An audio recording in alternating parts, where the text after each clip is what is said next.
ইয়া আইয়ুহান নামলু দুখুলু মাসাকিনাকুম লা ইয়াহতিমান্নাকুম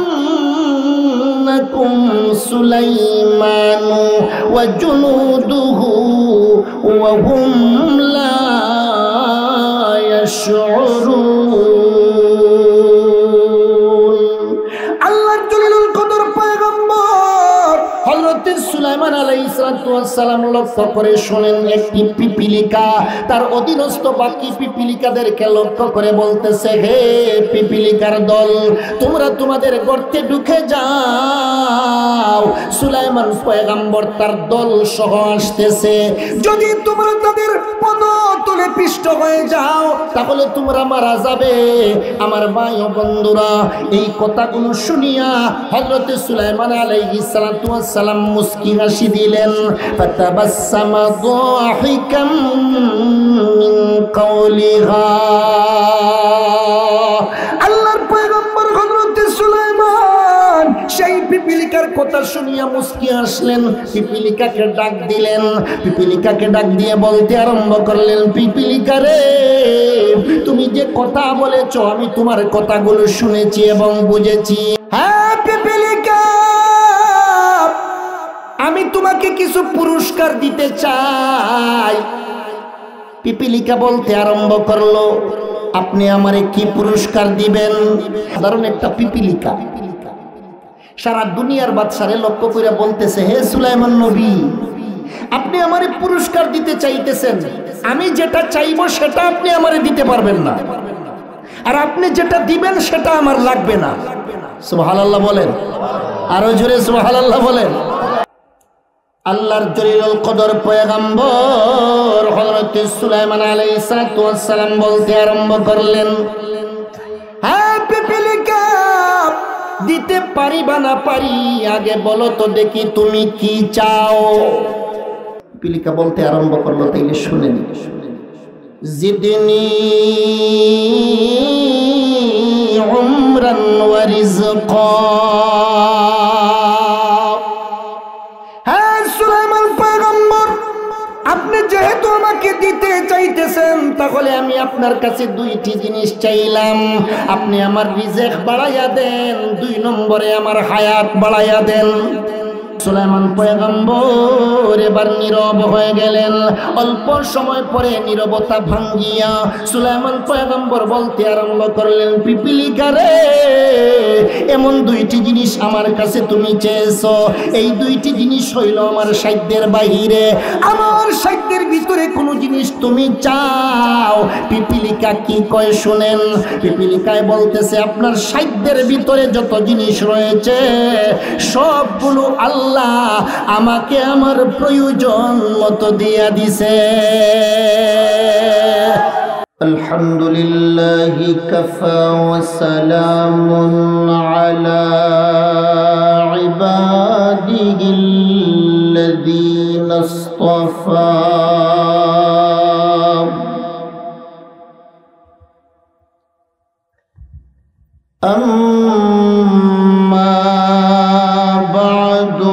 فقد قال الله تعالى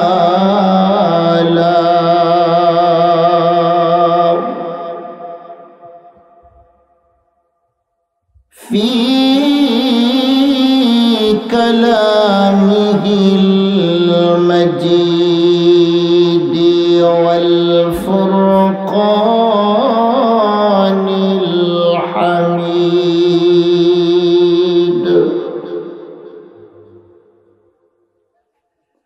أعوذ بالله من الشيطان الرجيم.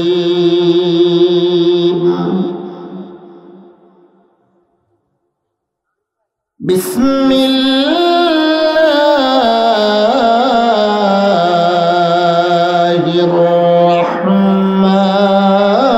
الرحمن الرحيم.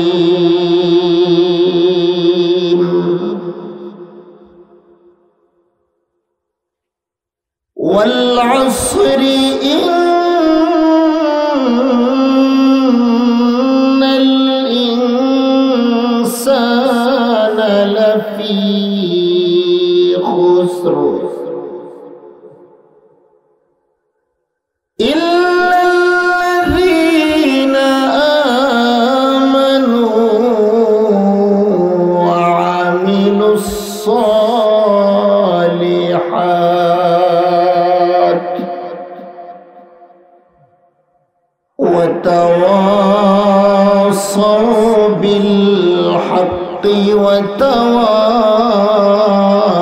وتواصوا بالصبر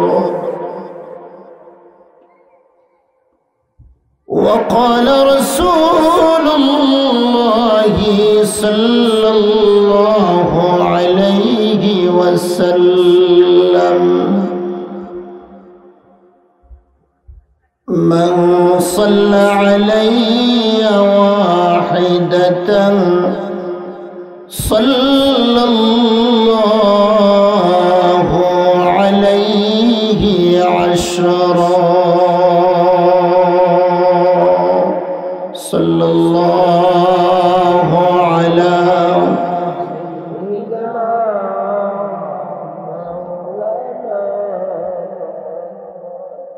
وعلى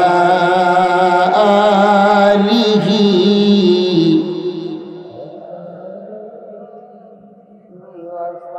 صلى الله على سيدنا ومولانا محمد وعلى آله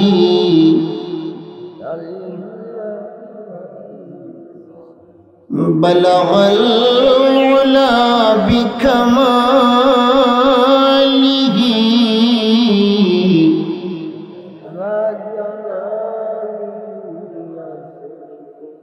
حسنت جميع خصاله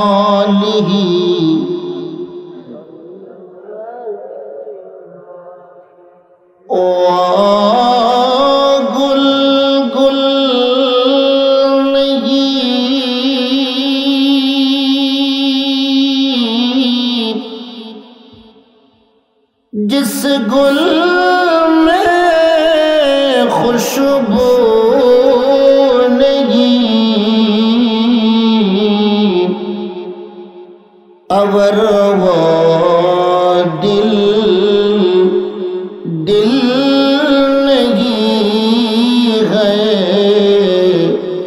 जिस दिल में अल्लाह नहीं बलगल उला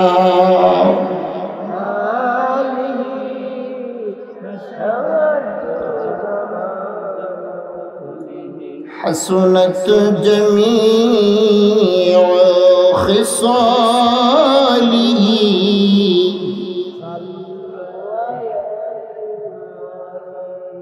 रब्बना तक़ब्बल मिन्ना इन्नका अंतस समीउल अलीम वतुब अलैना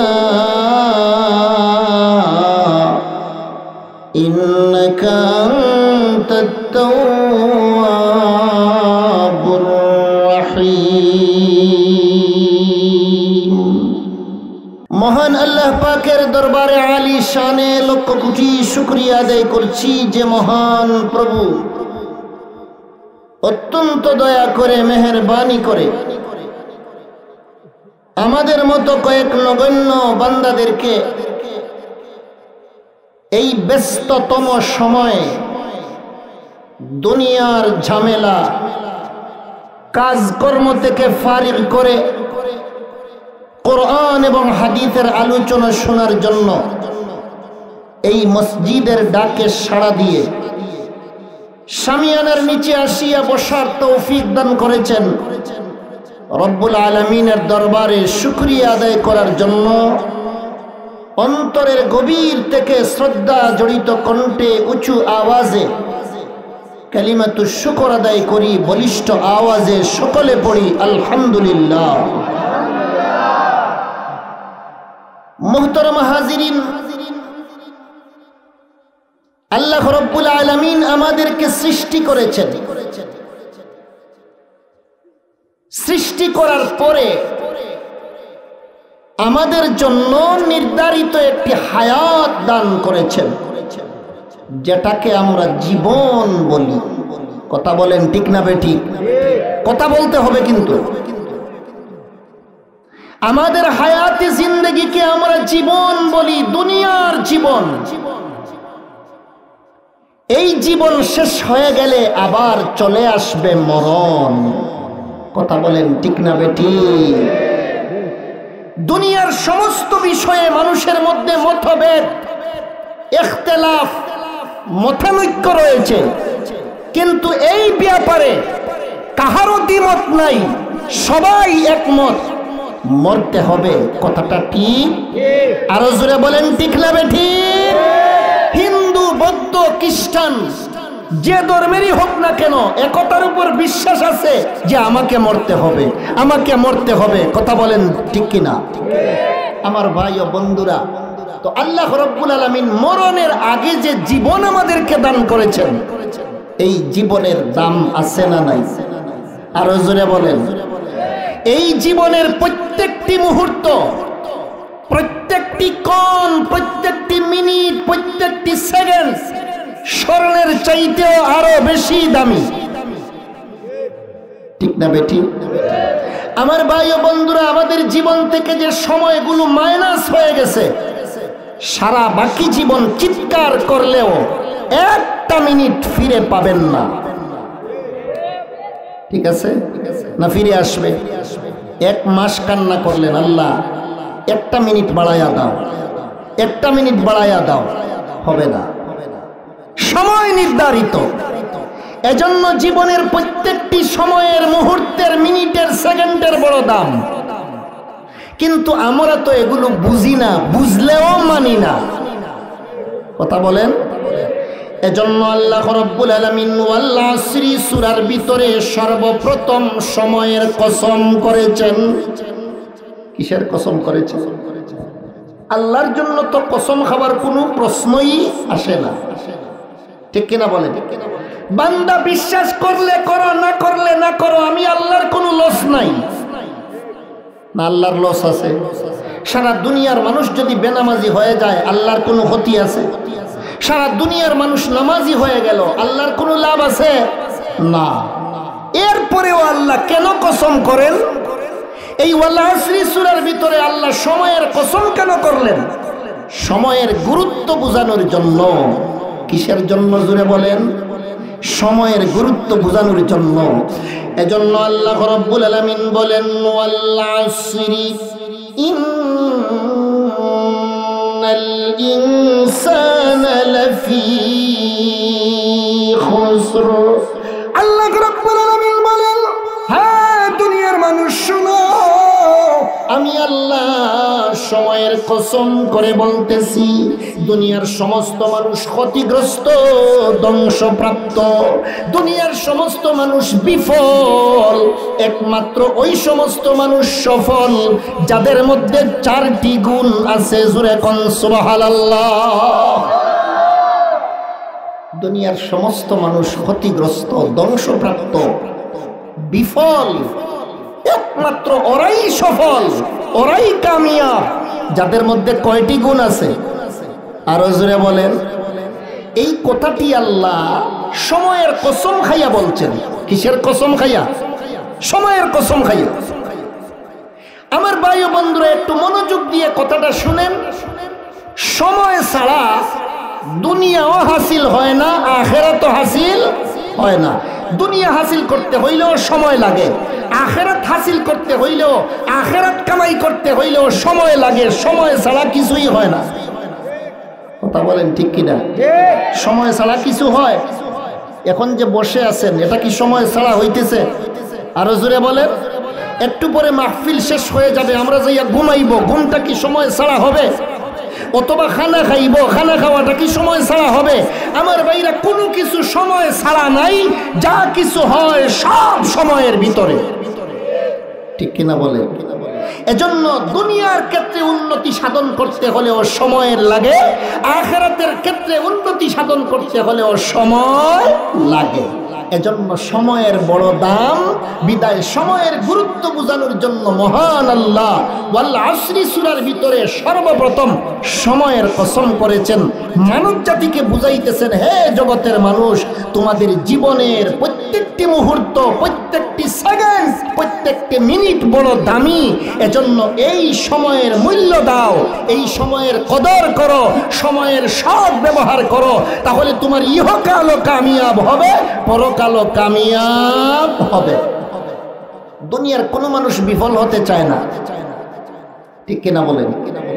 দুনিয়ার কোনো মানুষ বিফল হতে চায় না। এজন্য কবি বলেন, বিকদরিল কাদ্দি তুকতাসাবুল মাআলি, বিকদরিল কাদ্দি তুকতাসাবুল মাআলি, ওয়ামান তালাবাল উলা সাহিরাল লায়ালি। কবি বলতেছেন, হে দুনিয়ার মানুষ, যদি তুমি উন্নত মর্তবা লাভ করতে চাও, সম্মানের আসনে আসীন হতে চাও, তাহলে এটা চেষ্টা ছাড়া হবে না। আমার ভাই ও বন্ধুরা, এই কবিতার পরবর্তী অংশের মধ্যে কবি বলেন, ওয়ামান তালাবাল উলা সাহিরাল লায়ালি, যারা এই উন্নত মর্তবা লাভ করতে চায় তাদেরকে রাত্রি জাগরণ করতে হয়। জোরে কোন ঠিক কিনা? দুনিয়ার ক্ষেত্রে উন্নতি সাধন করতে হইলেও রাত্রি জাগরণ করতে হয়, আখিরাতের ক্ষেত্রে উন্নতি লাভ করতে হইলেও রাত্রি জাগরণ করতে হয়।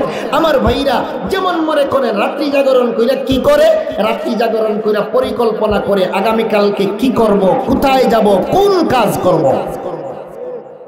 রাত্রে সিদ্ধান্ত নিয়ে রাখে, সকালে বাস্তবায়ন করে, ঠিক না ভাই? আবার লক্ষ্য করে দেখা যায় আখিরাতের ক্ষেত্রে মানুষের রাত্রি জাগরণ কইরা আল্লাহর মায়ার বান্দা, আল্লাহর পিয়ারা বান্দায় পরিণত হইয়া যায়। রাত্রি জাগরণ কইরা নফল ইবাদত বন্দেগী করে, তাহাজ্জুদের নামাজ পড়ে, কোরআন তেলাওয়াত করে, তাসবিহ তাহলিল করে, আল্লাহর কাছে জীবনের কৃত গুনাহ থেকে তাওবা করিয়া আখিরাতের ক্ষেত্রে উন্নতি সাধন করে। জোরে কোন ঠিক কিনা? তাহলে আমার ভাই ও বন্ধুরা, দুনিয়ার ক্ষেত্রে উন্নতি লাভ করতে হলেও রাত্রি জাগরণ করতে হয়, আখিরাতের ক্ষেত্রে উন্নতি লাভ করতে হলেও রাত্রি জাগরণ করতে হয়। সময়ের দাম আছে না নাই? আরো জোরে বলেন। দিনের সময়ের দাম আছে, রাত্রির সময়ের দাম আছে। দিনের সময়ে কিছু কাজ আছে, রাত্রির সময়ে কিছু কাজ আছে। আমার ভাইরা, এমন কিছু কাজ আছে যেগুলো রাত্রে করতে হয়, দিনে করণ যায় না। এমন কিছু কাজ আছে যেগুলো দিনে করতে হয়, রাত্রে করণ যায় না। জোরে কোন ঠিক কিনা? এজন্য আমার ভাই ও বন্ধুরা, প্রসঙ্গত স্মরণ হয়ে গেল হযরতে সুলাইমান আলাইহিস সালাতু ওয়াস সালামের কথা। একবার হযরতে সুলাইমান আলাইহিস সালাতু ওয়াস সালাম তার সৈন্য সামন্ত নিয়ে ভ্রমণে বাইর হইছেন। ভ্রমণ করবেন। কিছু দূরে গেছেন, আমার ভাইরা হঠাৎ করিয়া লক্ষ্য করিয়া শুনেন, একটি পিপিলিকা তার অধীনস্থ বাকি পিপিলিকাদেরকে লক্ষ্য করে বলতেছে, ইয়া আইয়ুহান নামলু দুখুলু মাসাকিনাকুম লা ইয়াহতিমান্নাকুম সুলাইমানু ওয়া জুনুদুহু ওয়া হুম লা ইয়াশউরুন। আল্লাহর জলিলুল কদর পয়গম্বর হযরত সুলাইমান আলাইহিস সালাম লক্ষ্য করে শোনেন, একটি পিপিলিকা তার অধীনস্থ বাকি পিপিলিকাদেরকে লক্ষ্য করে বলতেছে, হে পিপিলিকার দল, তোমরা তোমাদের গর্তে ঢুকে যাও। সুলাইমান পয়গম্বর তার দল সহ আসতেছে। যদি তোমরা তাদের পদতলে পিষ্ট হয়ে যাও তাহলে তোমরা মারা যাবে। আমার ভাই ও বন্ধুরা, এই কথাগুলো শুনিয়া হযরত সুলাইমান আলাইহিস সালাম মুস্কি হাসি দিলেন। ফাতাবাসসামা দাহিকাম মিন কাওলিহা। আল্লাহর পয়গম্বর হযরত সুলাইমান সেই পিপিলিকার কথা শুনিয়া মুস্কি হাসলেন। পিপিলিকাকে ডাক দিলেন।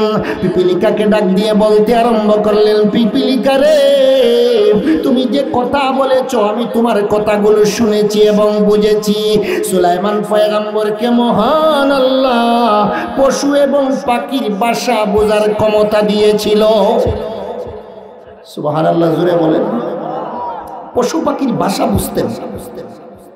পিপিলিকার কথা সুলাইমান নবী ভালো করে বুঝতে পারছেন।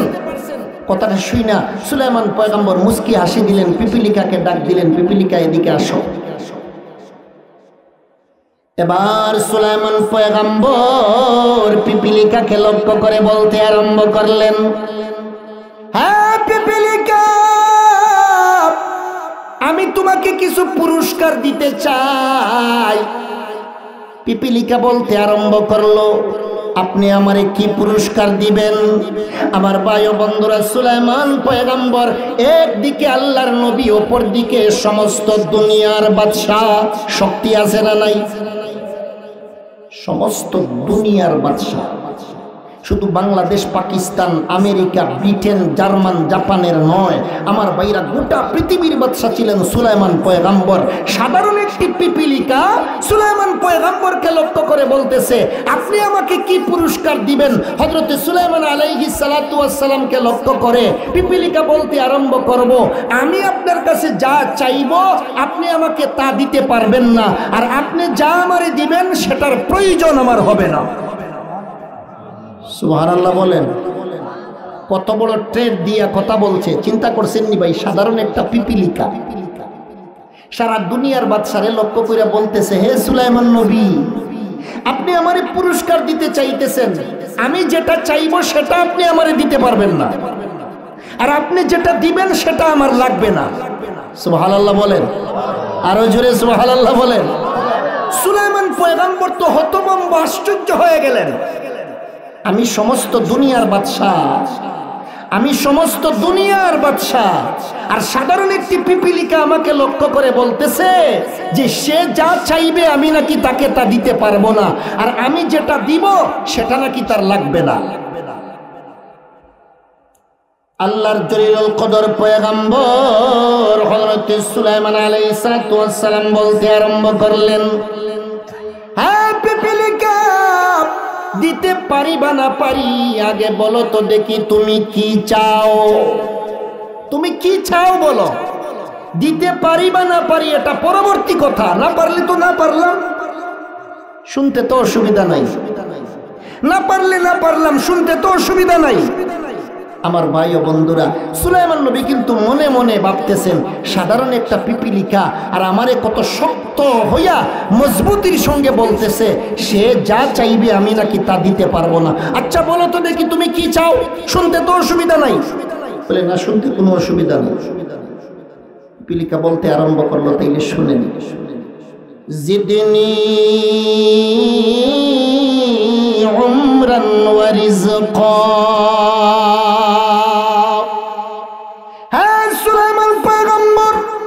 আপনি যেহেতু আমাকে দিতে চাইতেছেন, তাহলে আমি আপনার কাছে দুইটি জিনিস চাইলাম।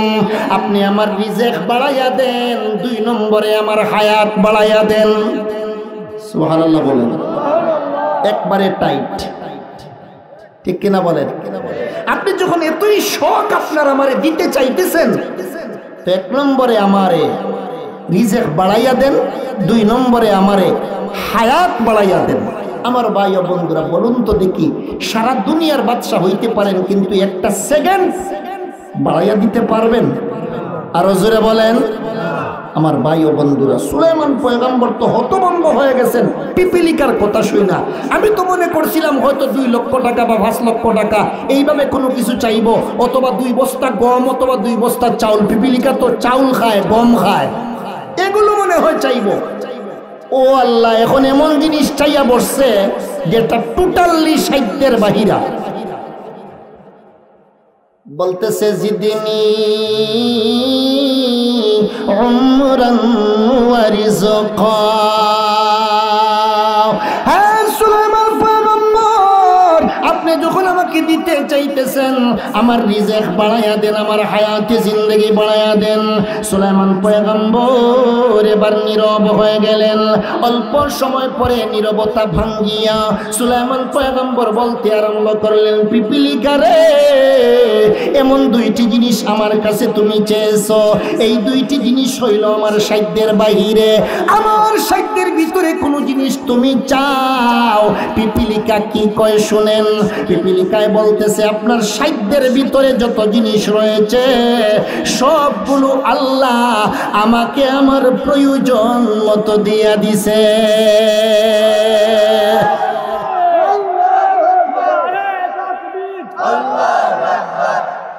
আপনার সাধ্যের ভিতরে যেগুলো আছে এগুলো আমার প্রয়োজন মতো আল্লাহ আমারে সব দিয়া দিছে। তোর চাওয়ার প্রয়োজন।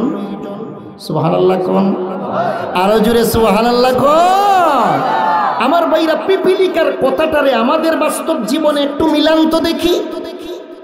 আমাদের জীবনে আমার ভাইরা যা চাই আরো পাইতে চাই, ঠিক কিনা বলেন? চাওয়ার কোনো শেষ নাই। আর পিপিলিকা বলতেছে আপনার সাধ্যের ভিতরে যা আছে আল্লাহ আমারে তা দিয়ে দিছে প্রয়োজন মতো, আপনার কাছে চাওয়ার আর কোনো প্রয়োজন নাই। সুবহানাল্লাহ বলেন, সুবহানাল্লাহ বলেন, আল্লাহু আকবার। আমার ভাইরা তো পিপিলিকা কয়টা জিনিস চাইছে? এক নম্বরে আমার রিজিক বাড়াইয়া দেন, দুই নম্বরে আমার হায়াত বাড়াইয়া দেন, মানে আমার জীবন বাড়াইয়া দেন। আমার ভাই ও বন্ধুরা, এই জীবন বাড়াইয়া দেওয়া, রিজিক বাড়াইয়া দেওয়া এই ক্ষমতা আল্লাহ ছাড়া কাহারও নাই। তাহলে জীবনের দাম আছে না নাই? এজন্য মহান আল্লাহ ওয়াল আসরি সূরার ভিতরে সময়ের কসম, জীবনের কসম করে বলতেছেন ওয়াল আসরি ইন্নাল ইনসানা লাফি খুসর। আমি আল্লাহ সময়ের কসম করে বলতেছি সমস্ত মানুষ ধ্বংসপ্রাপ্ত, সমস্ত মানুষ বিফল, একমাত্র ওরাই সফল, একমাত্র ওরাই কামিয়াব যাদের মধ্যে চারটি গুণ পাওয়া যাবে। আল্লাহ রাব্বুল আলামিন প্রথম নম্বর গুণের বিবরণ দিতে যায়া বলেন ইল্লাল্লাযীনা আমানু। এক নম্বরের গুণ হইল যারা কলিমা পড়ে ঈমানওয়ালা হয়ে গেল, ওরা ওদের জীবনে বিফল নয়, ওদের জীবন সফল, দুনিয়া সফল, ওদের আখিরাত সফল। জুড়ে জুড়ে বলেন সুবহানাল্লাহ। তাইলে যারা ঈমান আনছে ওরা বিফল না সফল? আমাদের মধ্যে ঈমান আছে না নাই? হ্যাঁ, দুর্বল হতে পারে, আছে তো, কম হইলেও আছে তো, আলহামদুলিল্লাহ বলেন। তাহলে আমরা আমাদের জীবনে বিফল নয়, আমরা আমাদের জীবনে সফল, আলহামদুলিল্লাহ। এতে খুশি না বেজার? আর জোরে বলেন। ঈমান হইল একটি চুক্তির নাম। ঈমান কিসের নাম ভাই? চুক্তির নাম। চুক্তি, চুক্তি। আমরা যে কলিমা পড়া ঈমানওয়ালা হই, লা ইলাহা ইল্লাল্লাহু মুহাম্মাদুর রাসূলুল্লাহ, এটা পুরো একটা চুক্তি। কার সাথে? আরো জোরে বলেন, আরো জোরে বলেন। ও মুসলমান ভাই ও বন্ধুরা, রূহ জগতে মহান আল্লাহ সমস্ত রূহদের কাছ থেকে একটা প্রতিশ্রুতি নিয়েছিলেন, আলাস্তু বিরাব্বিকুম, আমি কি তোমাদের প্রভু নয়? সমস্ত রূহদের মধ্য থেকে আমাদের নবীর রূহ সর্বপ্রথম বলেছিল বালা, হ্যাঁ আপনি আমার রব। আমাদের নবীর রূহের দেখা দেখি শোনা শুনি বাকি সমস্ত আম্বিয়ায়ে কেরামের রূহ বলেছে বালা। সমস্ত আম্বিয়ায়ে কেরামের শোনা শুনি, সমস্ত ইমানদার নেককার বান্দা বান্দীদের রূহ বলেছে বালা। আমার ভাই ও বন্ধুরা, সমস্ত ইমানদার মুসলমানদের দেখা দেখি শোনা শুনি সমস্ত কাফির বেঈমানদের রূহ বলেছে বালা, হ্যাঁ আপনি আমাদের রব, আপনি আমাদের প্রভু। আমার ভাইরা, রূহ জগতে সবাই আল্লাহরে আল্লাহ স্বীকার কইরা, রূহ জগতে সবাই আল্লাহকে রব স্বীকার কইরা দুনিয়ায় আসছে। আমার ভাইরা, এই নির্ধারিত জীবনে রবের নামের পরীক্ষা চলতেছে। জোরে কোন ঠিক কিনা? রব যে স্বীকার করছিলা, বাস্তবে কতটুকু মানতেছ এর পরীক্ষা, এজন্য দুনিয়ার জীবন। আমার ভাই ও বন্ধুরা, এজন্য আল্লাহ রাব্বুল আলামিন এই রূহ জগতের এই প্রতিশ্রুতিটাকে দুনিয়ার জীবনে নবায়ন করতেছেন, নবায়ন। আর সেই চুক্তি নবায়ন করার জন্য আল্লাহ তাআলা ইসলাম ধর্মে একটা মন্ত্র দিয়েছেন, লা ইলাহা ইল্লাল্লাহু মুহাম্মাদুর রাসূলুল্লাহ। অনেক সময় চুক্তি কিন্তু নবায়ন করা হয়, চুক্তি পুরানো হইয়া গেলে নতুন করা হয়, নতুন মানে নবায়ন, ঠিক কিনা বলেন? যেমন মনে করেন দুইটা সম্প্রদায়ের মধ্যে 5 বছর আগে একটা চুক্তি ছিল, 5 বছর পরে আমার ভাইরা দুইও সম্প্রদায়ের মানুষ একত্র বসিয়া মনে মনে ভাবলো একটা কাজ করো, এই চুক্তির যে কাগজের মধ্যে লেখা কাগজটা পুরান হয়ে গেছে, অনেক দিন চলে গেছে, আসো এবার চুক্তিটারে নতুন করি, মানে নবায়ন করি। আমার ভাইরা চুক্তি মাঝে মধ্যে নবায়ন করা হয়, জোরে কোন ঠিক কিনা? রূহ জগতে আমরা আল্লাহকে আল্লাহ বলে স্বীকার করে দুনিয়ায় এসেছি, দুনিয়ায় আসার পরে কলিমার মাধ্যমে সেই প্রতিশ্রুতি সেই অঙ্গীকারের নবায়ন হইতেছে, জোরে কোন ঠিক কিনা? নবায়নটা কি, কোন মর্মে নবায়ন? লা ইলাহা ইল্লাল্লাহু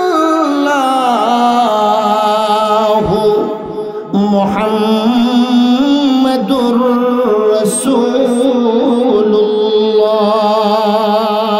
সহজ কথা, আল্লাহ ছাড়া কোনো মাবুদ নাই। হযরত মুহাম্মদ সাল্লাল্লাহু আলাইহি ওয়াসাল্লাম আল্লাহর পক্ষ থেকে প্রেরিত পয়গম্বর। ও মুসলমান ভাই ও বন্ধুরা, এই কলিমার মাধ্যমে যারা রূহ জগতের প্রতিশ্রুতির নবায়ন দুনিয়ার জীবনে করে, আল্লাহ রাব্বুল আলামিনের ঘোষণা, আমি আল্লাহর সঙ্গে কলিমা পড়া যারা চুক্তিবদ্ধ হয়ে যায়, আমি আল্লাহ এদের জন্যই জান্নাত বানাইছি, জোরে কোন সুবহানাল্লাহ। আর দুনিয়ার জীবনে আসিয়া যারা কলিমা পড়া সেই রূহ জগতের চুক্তির নবায়ন করে না, আমার ভাইরা এদের জন্যই জাহান্নাম। ওরাই হিন্দু, ওরাই বৌদ্ধ, ওরাই খ্রিস্ট, ওরাই কাফির, ওরাই মুশরিক, ওদের জন্য জাহান্নাম। জুড়ে জুড়ে বলেন ঠিক কিনা? তাহলে আমরা দুনিয়ার জীবনে আসিয়া যারা কলিমার মাধ্যমে রূহ জগতের চুক্তিটারে নবায়ন করছি এবং চুক্তির উপর চলতেছি, আমাদের জন্য সুখের ঠিকানা জান্নাত আছে না নাই? আরো জোরে বলেন আছে না নাই? আমার ভাই ও বন্ধুরা, এই যে আমরা কলিমা পড়ছি, এই কলিমা পড়ার কারণে একদিন না একদিন আমরা জান্নাতে প্রবেশ করব ইনশাআল্লাহ। এলে বুঝে থাকলে বলুন তো দেখি, কলিমার দাম আছে না নাই? ইমানের দাম আছে না নাই? আমার ভাই ও বন্ধুরা, এই জন্য ইমানদারের খাতিরে আল্লাহ দুনিয়া টিকায়া রাখছে। সুবহানাল্লাহ, আরো জোরে সুবহানাল্লাহ। ও মুসলমান ভাই ও বন্ধুরা, ইমানদারের খাতিরে কাফির বেঈমানদেরকে আল্লাহ দুনিয়ার জীবনে রিজিক দিতেছে। আল্লাহর নবী, মায়ার নবী, বিশ্ব নবী রহমাতুল লিল আলামিন বলেন, লাউ কানাতিদ দুনিয়া ইনদাল্লাহি জানাহা বাউদাতিন মা সাকাল্লাহু কাফিরান শারবাতাম মিম্মা।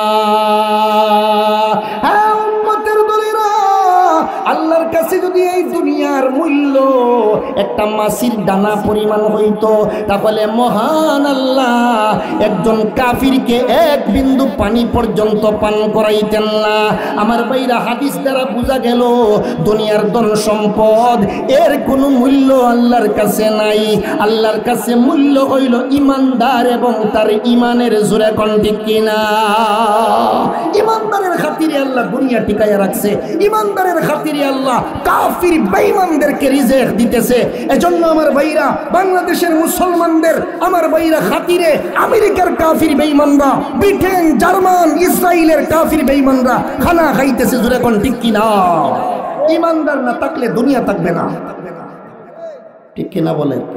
ইমানদার না থাকলে দুনিয়া থাকবে না, সব স্টপ। কথা বলেন ঠিক না বেঠিক? আমার ভাই ও বন্ধুরা, বরযাত্রায় যদি জামাই না যায়, খানা বন, ঠিক কিনা বলেন? বরযাত্রায় যদি জামাই না যায়, খানা বন, ঠিক আছে? সবাই কইব জামাই কই? বলে জামাই রে তো বাড়িতে রেখে আইছেন, তো আপনারা কেড়ে আইছেন। জামাই রে বাড়িতে রেখে আইছেন, তো আপনারা কেড়ে আইছেন, ঠিক আছে না? আমার ভাই ও বন্ধুরা, সমস্ত বরযাত্রীর মধ্য থেকে জামাইয়ের প্রতি সবার দৃষ্টি থাকে। জামাইয়ের চেহারা কেমন, জামাইয়ের কথাবার্তা কেমন, জামাইয়ের পোশাক আশাক কেমন, আমার ভাইরা সবার কেন্দ্রবিন্দুতে একজন, সে হইল বর, অর্থাৎ জামাই। কথা বলেন ঠিক না বেটি? ও মুসলমান ভাই ও বন্ধুরা, এই দুনিয়ার জীবনে এক একজন ইমানদার হইল বরের মতো। আমার ভাই ও বন্ধুরা, বরের খাতিরে বরযাত্রীর সবাই খানা খায়। একজন ইমানদার হইল দুনিয়ার জীবনে বরের মতো। এই ইমানদারের খাতিরে দুনিয়ার সমস্ত কাফির বেঈমানরা খানা খায়।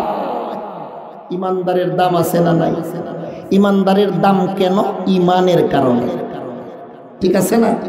এজন্য মহান আল্লাহ বলেন, ইল্লাল্লাযীনা আমানু, যারা কলিমা পড়ে ঈমানওয়ালা হয়ে গেল ওরা ওদের জীবনে বিফল নয়, ওরা হইল তাদের জীবনে সফল থেকে সফল। আমার ভাই ও বন্ধুরা, এজন্য ইমানদার হওয়া এটা হইল সফলতার লক্ষণ। জোরে কোন ঠিক কিনা? এখন শুধু ঈমান আইনা বইসা থাকলে চলবো না। 2 নম্বর গুণের বিবরণ দিতে যাইয়া আল্লাহ বলেন, ওয়া আমিলুস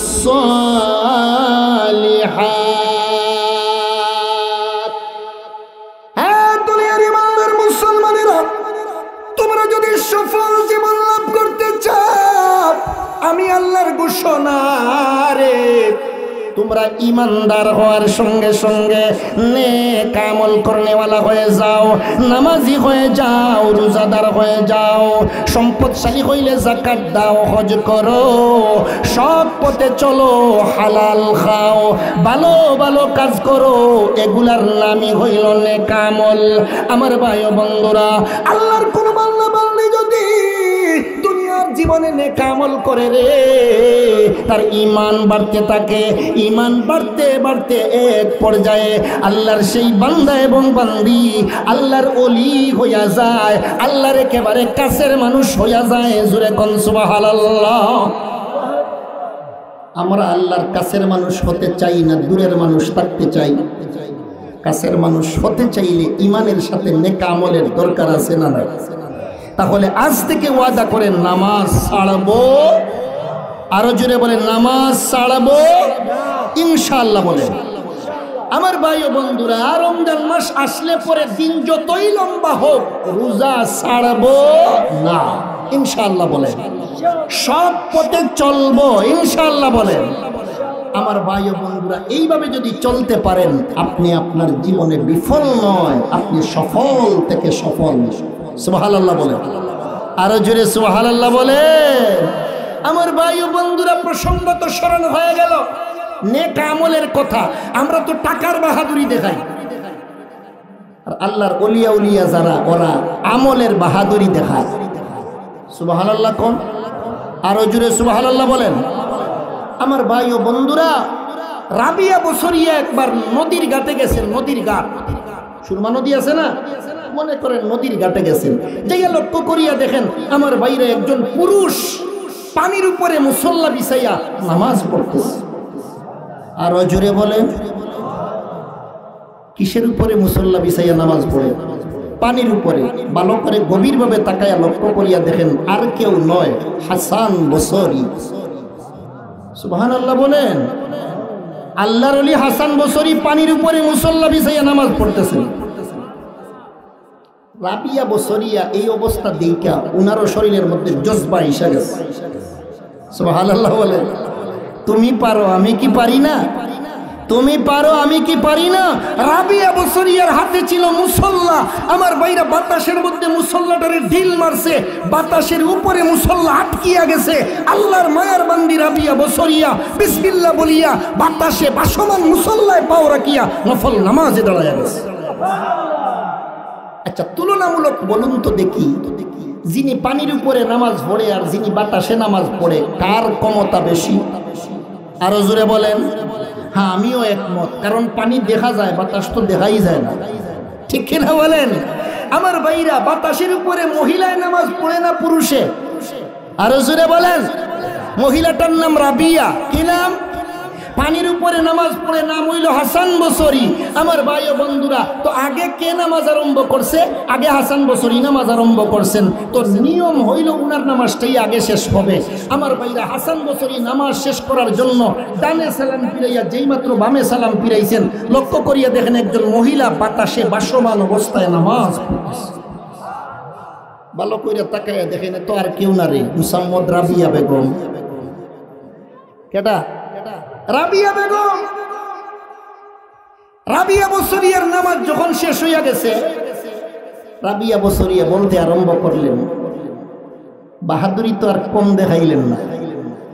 সুবহানাল্লাহ বলেন। বাহাদুরি তো আর কম দেখাইলেন না। হাসান বসরি রহমতুল্লাহ আলাইহি বলতে আরম্ভ করলেন, তুমিও তো কম দেখাও না। বলে, আমি তো দেখাইতে চাইছিলাম না, আপনারটা দেখকে না আমার জুস আইছে। সুবহানাল্লাহ বলেন। আল্লাহর মায়ার বান্দি রাবিয়া বসরিয়া বলতে আরম্ভ করলেন, হ্যাঁ হাসান বসরি, আপনি যেটা করছেন এটা কিছুই না, আমিও যেটা করছি সেটাও কিছু না। সুবহানাল্লাহ বলেন। মানুষে কি সচরাচর পানির উপরে নামাজ পড়ে, বাতাসের উপরে নামাজ পড়ে? রাবিয়া বসরিয়া বলতেছেন, আপনি যেটা করছেন এটাও কিচ্ছু না, আমি যেটা করছি এটাও কিছু না। হাসান বসরি বলতে আরম্ভ করলেন, কিছু না আবার কিভাবে? পানির উপরে কি সবাই নামাজ পড়ে? আর বাতাসের উপরে বাইশা কি সবাই নামাজ পড়ে? রাবিয়া বসরিয়াকে এই কথা বলার উদ্দেশ্য হইল, দেখি রাবিয়া পরে কি কয়, দেখি পরের কথাটা রাবিয়া কি কয়। রাবিয়া বসরিয়া বলতে আরম্ভ করলেন, হ্যাঁ একথা সত্য যে সব সময় মানুষে পানির উপরে মুসল্লা বিছাইয়া নামাজ পড়তে পারে না, বাতাসে বাইশাও নামাজ পড়তে পারে না, কথা সত্য। তবে আপনি যেটা করছেন এটাও কিছু না, আমি যেটা করছি এটাও কিছু না। বলে, তাইলে বুঝাইয়া দাও, তাইলে বুঝাইয়া দাও। রাবিয়া বসরিয়া কি সুন্দর করে বুঝাইয়া দিতেছে। মহিলারা গড় ঝাড়ু দেয়, দেখছেন? গোর ঝাড়ু দিয়ে, সমস্ত গোর ঝাড়ু দিয়ে গোরের কোণে নিয়ে ময়লা জমা করে, এরপরে ময়লা ঘুরে উঠাইয়া আমার বাইরা গোরের বাহিরে ফেলে দেয়। রাবিয়া বসরিয়া বলতেছেন, সমস্ত গোর ঝাড়ু দিয়া যে ময়লাগুলো জমা হয়, এই ময়লাগুলোকে যদি নিয়ে পুকুরের পানিতে অথবা নদীর পানিতে ফেলে দেওয়া হয়, ভাসবে না ডুববে? আরো জোরে ভালো করে বুঝা কইল, এই ময়লাগুলো কি লোহা? লোহা হইলে ডুববে যাইতো। এগুলো তো সাধারণ ময়লা, গোরের ময়লা, আর কি বুঝেন না? এগুলার যদি পুকুরের পানিতে এইভাবে ফালায় তাইলে কিছুক্ষণ হইলেও বাসবে। রাবিয়া বসরিয়া বললেন, আপনি ময়লার কাজ করছেন, ময়লাও পানিতে বাসে। সুবহানাল্লাহ বলে। আরে বাবা, আমরা হইলে তো কইতাম একবারে ফাটাইয়া লাইছি, ঠিক কিনা বলে? যা করছি কেউ হারে না, হামসে বড়া কোন হয়? রাবিয়া বসরিয়া বলতেছে, গোর ঝাড়ু দিয়া ময়লাগুলো রে পানির মধ্যে ফেললে পরে ও অল্প সময় বাইশা থাকে, আপনিও অল্প সময় পানিতে বাইশা নামাজ পড়ছেন, ময়লার কাজ করছেন, এজন্য এটা কিছু না। সুবহানাল্লাহ বলেন। আমার ভাই বন্ধুরা, রাবিয়া বসরিয়া এবার নিজের কথা বলতেছেন, ও আমি বাতাসের মধ্যে বাসিয়া নামাজ পড়ছি, এটাও কিছু না। বুঝ জানেন, মাছি উড়াল দিয়া কিছু সময় বাতাসে বাইশা থাকতে পারে, এটা সাধারণ মশা উড়াল দিয়া বাতাসে কতক্ষণ বাইশা থাকতে পারে। তো আমিও মাছি অথবা মশার কাজ করছি, কি আর কইরা লাইছি? সুবহানাল্লাহ। নিজে যাকে বড় বলে বড় সেই নয়, ওরা অনেক বড় বড় কাজ কইরা বলছে কিচ্ছু না, কিচ্ছু না। আমরা সামান্য কইরা বলি অনেক কিছু করেছি। নিজে যাকে বড় বলে বড় সেই নয়, লোকে যাকে বড় বলে সেও বড় নয়। ঠিক কিনা বলেন? আচ্ছা, এই কথাতে আপনারা আমার সাথে একমত হইবেননি? লোকে যাকে বড় বলে সেও বড় নয়। আমার ভাইরা, এই কথাটাও কিন্তু সঠিক না। সঠিক না কেন আমি বুঝাইয়া দিই। আমার ভাই ও বন্ধুরা, দেখবেন কর্মী যারা আছে এরা নেতার পিছনে মিছিলে, আমার নেতার চরিত্র ফুলের চাইতে পবিত্র, নামাজ নাই একক্ত, সুদ খায় আটক্ত। এই কি ভালো? আরো জোরে বলেন, একই ভালো? তাহলে কর্মীরা আমি বললো ভালো, আপনারা না করেন কেন? লোকে যাকে বড় বলে সেই বড় হয়। কর্মীরা তো বললো নেতার ক্ষেত্রে যে আমার নেতার চরিত্র ফুলের চাইতে পবিত্র, যদিও নামাজ নাই একক্ত, যদিও শুধু খায় আটক্ত। কথাটা কি একুরেট না? তাহলে কোন কথাটা একুরেট? আমার ভাই ও বন্ধুরা, আল্লাহ যাকে বড় বলে সেই বড় হয়। সুবহানাল্লাহ। মুসলমান ভাই ও বন্ধুরা, আমাদের মধ্যে কইল টাকার প্রতিযোগিতা, কার চাইতে কার টাকা বেশি। আল্লাহওয়ালা, আল্লাহর খাঁটি বান্দা বান্দি যারা, তাদের মধ্যে ছিল আমলের প্রতিযোগিতা। কথা বলেন ঠিক না বেটি? এজন্য আল্লাহ রাব্বুল আলামিন বলেন, সফল জীবন যদি লাভ করতে চাও, 2 নম্বরের গুণ হইল ওয়ামিলুস সলিহাত, নেক আমল করনে ওয়ালা হয়ে যাও। নেক আমল করতে রাজি আছি তো ইনশাআল্লাহ। কয়টি গুণ গেল? টোটাল গুণ কয়টা? 4টা, 2টা গেল। 3 নম্বর